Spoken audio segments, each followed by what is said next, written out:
June 5th, 1944, 23:45 hours.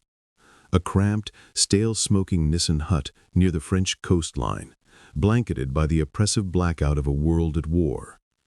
Outside, the wind whips off the English Channel, rattling the corrugated iron roof. Inside, the only light comes from the soft orange glow of vacuum tubes and the faint illumination of a dial on a massive Lorenz radio receiver. At the console, his headphones clamping a world of static onto his ears, sits Lieutenant Hermann Rittner. His uniform jacket is unbuttoned. A cup of cold ersatz coffee sits forgotten by his elbow. For hours, it has been the same.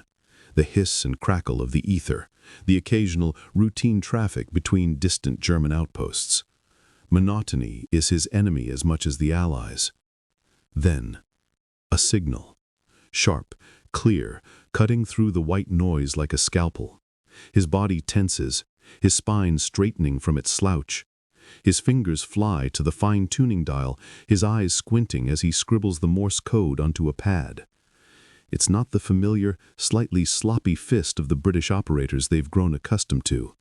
This is different. Fast, professional, urgent. He deciphers it as it flows. It's a call sign he knows, but one that shouldn't be here, not this close to the front. The message is terse, a request for authentication, a fragment of coordinates that place the sender. The word lands like a physical blow. Airborne troops, behind their lines. The two men lock eyes for a single paralyzing second. The sheer, impossible volume of the traffic is what convinces them. This isn't a lone, lost patrol. This is the vanguard of something massive, an invasion, starting not on the beaches, but in their rear areas. The static in the headphones is no longer empty.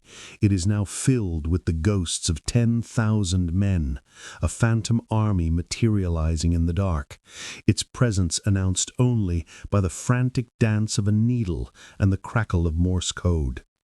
The carefully constructed calm of the Normandy coast is shattered, not by the roar of bombers or the thunder of naval guns, but by a whisper in the air. A whisper that is about to summon a storm. The phantom invasion escalates with terrifying speed. Rittner's hut becomes the frantic, buzzing nerve center of a battle being fought entirely in the invisible spectrum. The radio traffic is a masterpiece of verisimilitude. It's not just one stream of commands, but a cacophony of a dozen different networks, all operating simultaneously, creating the sonic tapestry of a vast, chaotic military operation coming to life. You can almost hear the panicked young lieutenant, his voice translated into staccato dots and dashes, reporting engine trouble with his landing craft.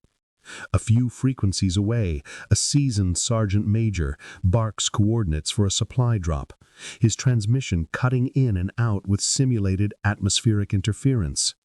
Then the clincher, a high-level command channel using what appears to be a flawless British cipher, authorizes the deployment of brigade headquarters to a grid reference just 10 miles inland.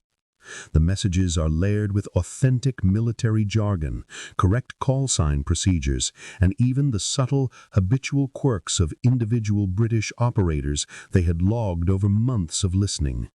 This was no amateur effort. Feldwebel-Meyer, his face pale under the dim light, grabs the field telephone. His voice is a low, urgent growl as he relays the intelligence up the chain of command.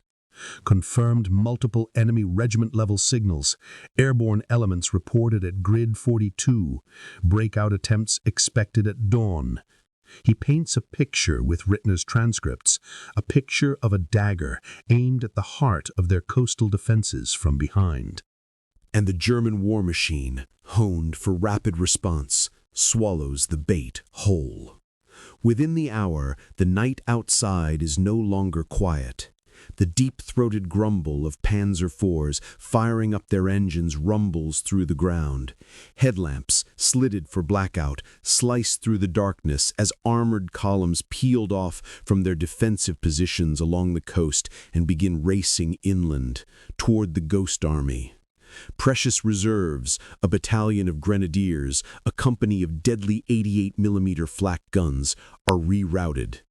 The entire local defense strategy, meticulously planned for an assault from the sea, is being unraveled in real time based on the whispers Rittner is plucking from the air. Back in the hut, Rittner feels a different kind of chill. The sheer scale of the German reaction is staggering. He watches the frantic activity through the one grimy window, the movement of troops he knows are being sent to fight a shadow. A doubt, cold and sharp, begins to needle him. The traffic is perfect, too perfect. It's a symphony of war, but is there a conductor? Is he listening to the opening movements of a real invasion, or is he the audience for the most elaborate radio play ever staged? The fate of entire divisions is now pivoting on his interpretation of the static. The weight of it threatens to crush him. He leans closer to his receiver, trying to find a flaw, a crack in the illusion. But the Phantom Army only grows louder, its signals multiplying, its fictional divisions advancing relentlessly through the ether. The web of deceit is complete, and he is trapped at its very center.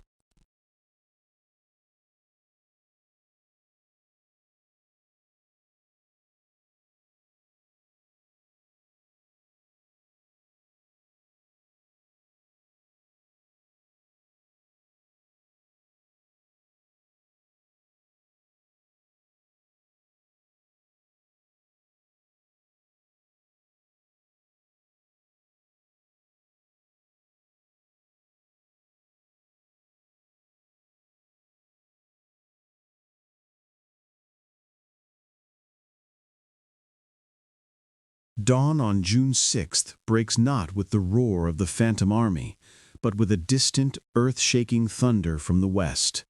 A new sound, one that has nothing to do with radio static. It is the deep, rolling barrage of naval artillery, a sound so immense it feels like the sky itself is tearing apart. Then come the aircraft, not the few scattered reconnaissance planes they were used to, but endless, darkening swarms of bombers, their payloads raining down on the Atlantic Wall fortifications with apocalyptic force.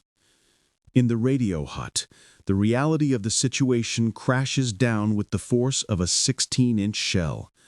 Rittner rips the headphones from his ears, not from the noise, but from the horrifying, dawning comprehension. The sophisticated, multi-layered radio traffic of the Phantom Army has vanished completely. The frequencies that were screaming with the chaos of an entire invasion force just hours ago are now silent. A dead, hollow hiss has returned. In its place, a new, simpler and brutally direct signal pattern erupts from the direction of the coast. It's the traffic of a real, massive amphibious assault.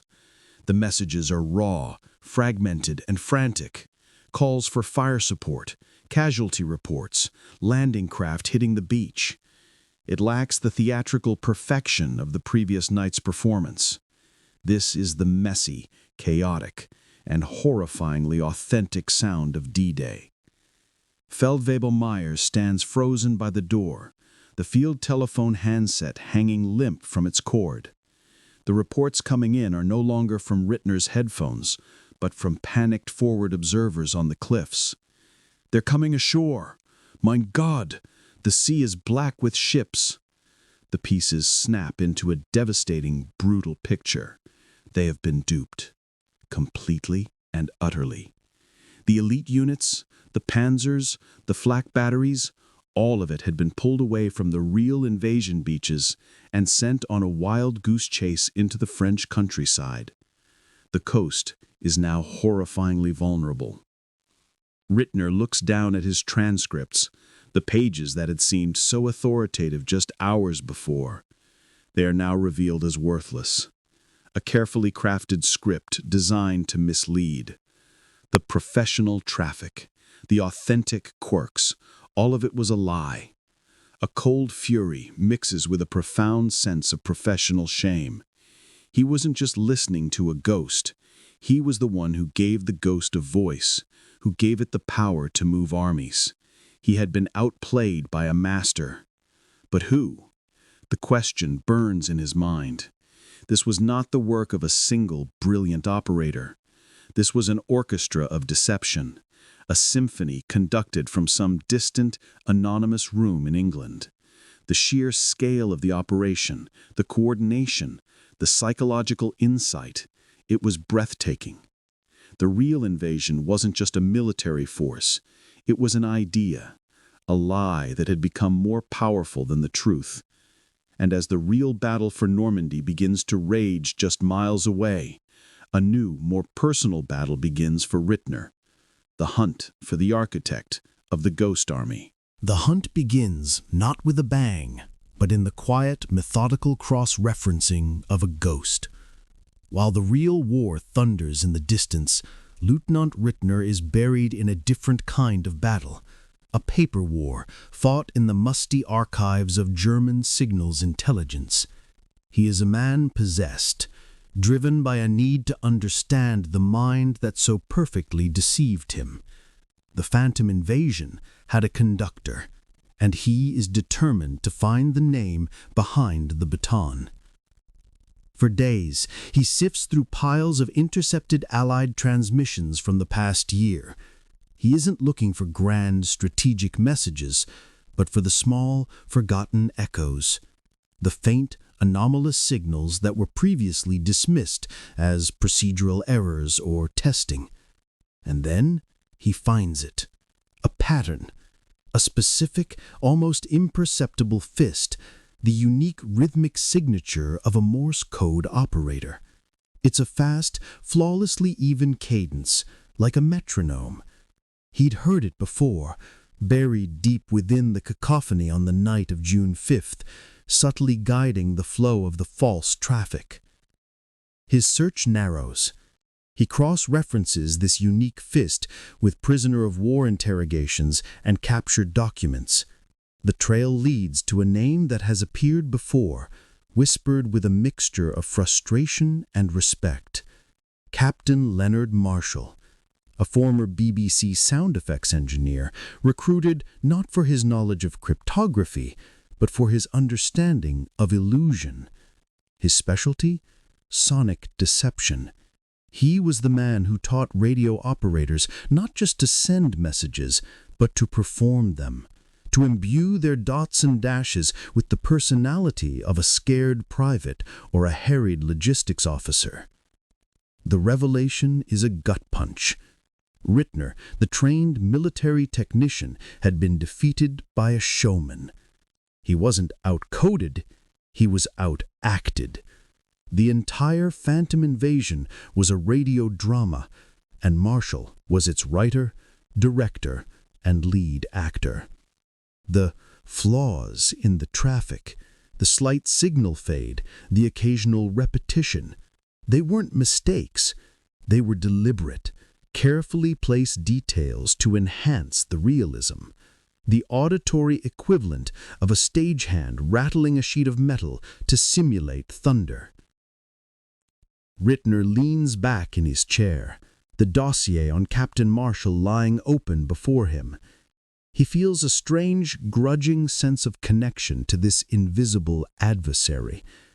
They are two sides of the same coin, both masters of the invisible world of radio waves, one seeking truth in the static, the other weaving lies into it. The Ghost Army hadn't been a mere tactical trick. It was a work of psychological art. Its objective wasn't to destroy a bridge or sink a ship, but to attack something far more fragile, the German command's certainty. And it had succeeded, beyond any conventional weapon's wildest dreams. The question now isn't how he was deceived, but what else is a lie. If they could conjure an entire army from the ether, what other deceptions are waiting in the wings? The static in his headphones will never sound innocent again. Every crackle is a potential lie, every signal a possible mask for another of Captain Marshall's brilliant, deadly illusions. September 1944. The war has moved on, a storm leaving a scarred landscape in its wake. The Nissen hut stands empty, its door swinging on broken hinges, the ghost of stale smoke and tension long since dispersed by the coastal wind. For Lieutenant Hermann Rittner, the war is over, his part in it ending not with a heroic last stand, but with the quiet humiliation of surrender. Yet the real battle continues within him. He sits now in a sparse POW camp, the memory of those June hours playing on an endless, torturous loop in his mind. He sees the faces of the men who drove off into the darkness, sent to intercept a mirage. He hears the distant thunder of the real invasion, a sound that marked his own professional failure. The weight of the consequences is a physical thing, a cold stone in his gut. How many lives were lost because the reserves were in the wrong place? How many fortifications fell because the 88s were facing empty fields? He is a man haunted not by what he did, but by what he was tricked into causing. And yet, intertwined with the shame is a thread of profound, terrifying awe. He finds himself turning over the mechanics of the deception, not with bitterness, but with the reverence of a student studying a masterpiece. Captain Leonard Marshall hadn't just used radio, he had weaponized imagination itself. He understood that the most vulnerable point in any defense is not the wall, but the mind of the commander behind it. The phantom invasion was a siege upon their certainty, and it had crumbled their walls before a single Allied soldier even hit the sand of Omaha or Utah. This revelation changes everything Rittner thought he knew about war. The future, he realizes, will not be won by the biggest tank or the fastest plane alone. It will be won by the most compelling story. The battlefield of tomorrow is a psychological space, a landscape of perception where a signal in the static can be as decisive as a division of paratroopers. He was among the first to witness this new, terrifying form of combat, a war of narratives fought in the invisible ether. The legacy of the Phantom Army is not just a footnote in the story of D-Day. It is a warning and a prophecy. It proves that a perfectly crafted lie, delivered at the perfect moment, can bend the arc of history. As the world steps into the shadow of the Cold War, the lesson of Captain Marshall's ghostly symphony will not be forgotten. The static will never be just static again.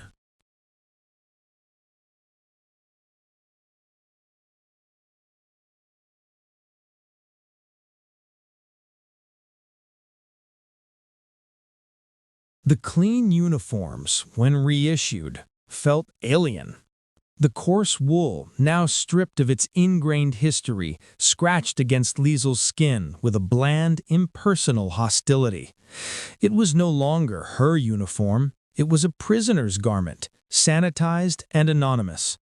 They wore them as they performed their new, meticulously ordered days, peeling potatoes in the cookhouse, their clean hands growing raw in the cold water, mending socks in the sewing hut, the repetitive motion a silent mantra, or walking the perimeter path during the designated recreation hour, their boots, now scrubbed of mud, treading the well-worn earth with a dull, rhythmic thud.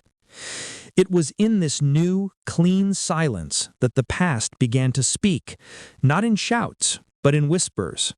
A week after the bathhouse, during a cold, bright afternoon, a flight of Lancaster bombers passed high overhead, returning from a mission. The deep, resonant drone of their Merlin engines was a sound woven into the very fabric of the war, a sound that had meant terror or triumph, depending on which side of the sky you stood. As the shadow of the formation passed over the compound, a woman named Greta, who had worked in a Berlin command center, did not look up. Instead, she slowly sank to her knees in the damp grass, her clean hands clasped over her ears, her body rocking silently back and forth. No one moved to help her. No one spoke. They all just stood, clean and exposed, feeling the sound vibrate in their newly scrubbed bones. It was a phantom limb pain, a memory etched not in dirt, but in the nervous system. Captain Vance witnessed this from her post. The report she would file termed it hysterical reaction to routine aviation. But she knew it was more. The hygiene regime had scrubbed away the protective scar tissue. These women were feeling the war fresh and raw all over again. Her rules had created a sterile field, and into that sterility, infection of the mind was now free to bloom. The British response was not comfort, but structure, more rules. Kit inspections became daily rituals, the placement of the toothbrush parallel to the comb, the folding of the towel, the precise inch-perfect alignment of the cot blanket. For the guards, it was about order. For the prisoners, it became something else, a fragile architecture of sanity. In a world where their internal landscape was a chaos of guilt, loss, and shattered ideology, the external demand for perfect geometric order was a lifeline. Liesel found herself devoting minutes each morning to ensuring the corners of her blanket were exact. It was a pointless, profound act. It was control. Then came the letters. Red Cross stationery, distributed one evening. The privilege was contingent on a spotless kit inspection, a pencil, blunt-tipped, placed beside each sheet. The hut fell into a silence so deep, the scratching of graphite on paper sounded like gunfire in the distance. Liesel stared at the empty page. To whom did she write? Her father, missing on the Eastern Front? Her mother in the ruins of Cologne? Words required a sense of self, a narrative. Who was she now? Dear mother, I am clean. The British give us soap. I wash my face every day and remember what I look like. It was the truth, and it was impossible to send. Across the hut, Annika wrote furiously, her shoulders hunched. She was writing to the family of her brother, the one lost at Stalingrad. She was describing the laundry vats, the steam, the color of the dirt in the water. She was writing an apology on government-issued paper with a prisoner's pencil. The act of writing, of trying to translate this bizarre, sanitized reality into words for the outside world, forced a profound confrontation. The simple, clean narrative of survival, we were captured, we are treated adequately, shattered against the complex truth. How could they explain the seismic shock of a bar of soap, the devastating gift of a clean facecloth? The enemy, in providing these things, had become a disquieting mirror, reflecting back not monsters, but starved, broken human beings. That night, during the final kit check, the ATS corporal paused at Liesel's cot. Everything was regulation perfect, but on the neatly folded towel, Liesel had placed her government-issue soap, not for use, but as an object. The corporal, a young woman named Fiona with tired eyes, looked from the soap to Liesel's clean, expressionless face.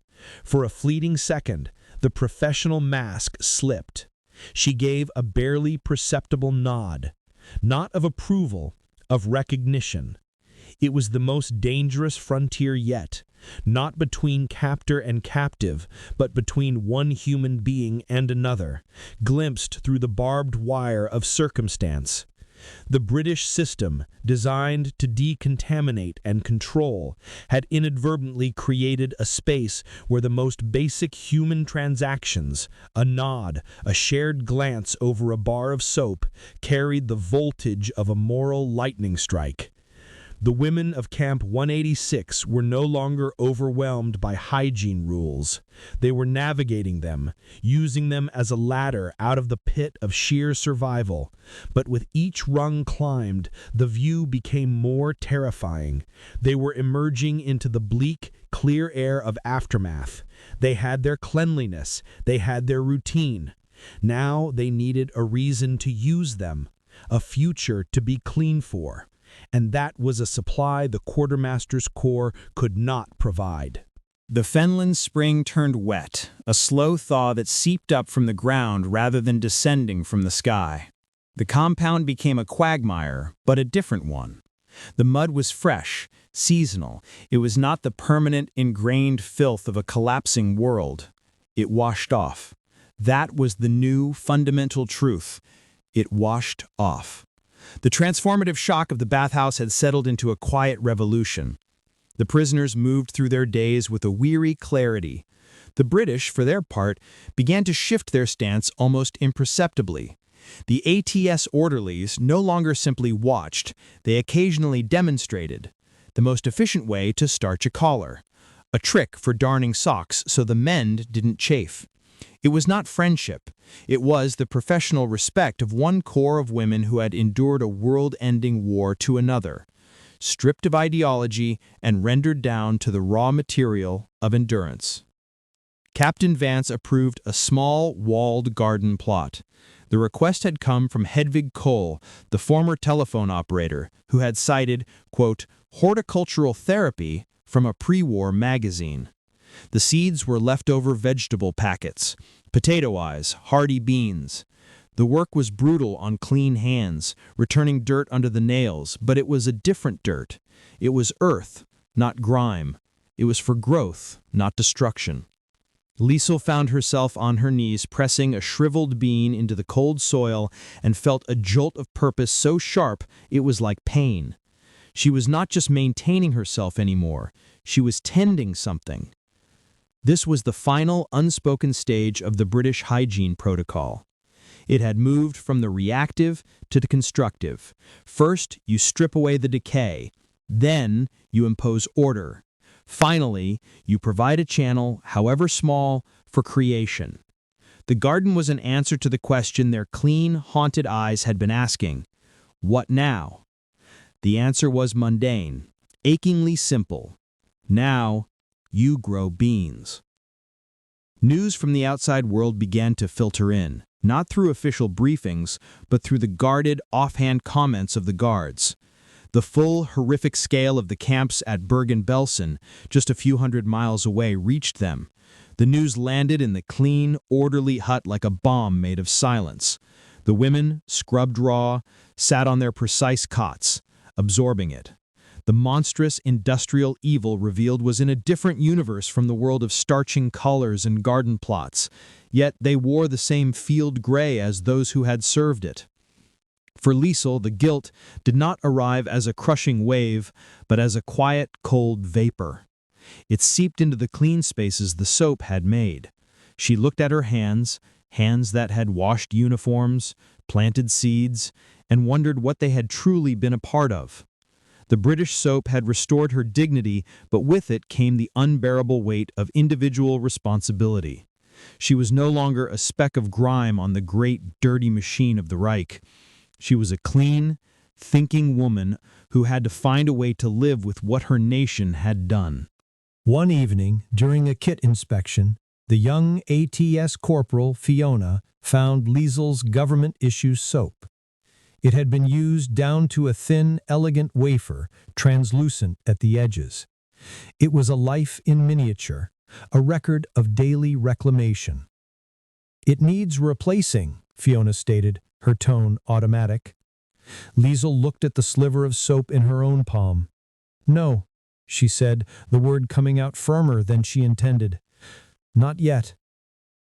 Fiona met her eyes. In that moment, the bar of soap was not just an item on a checklist. It was a totem. It was the first thing Liesel had owned in 6 months that had seen her through a transformation. To discard it, even for a fresh one, felt like an erasure. The corporal hesitated, then made a small tick on her clipboard. "See that it lasts the week," she said, and moved on.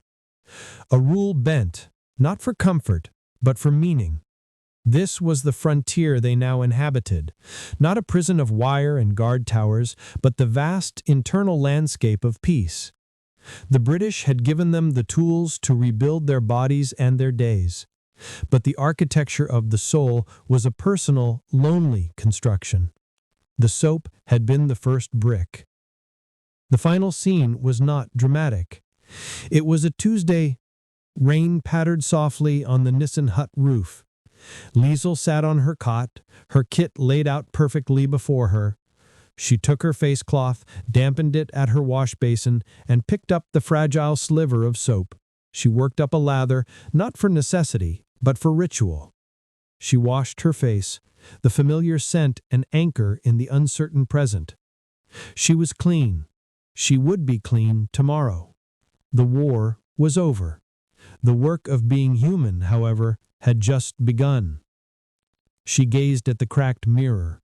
The face that looked back was still young, still marked by fear, but the hollows were less deep.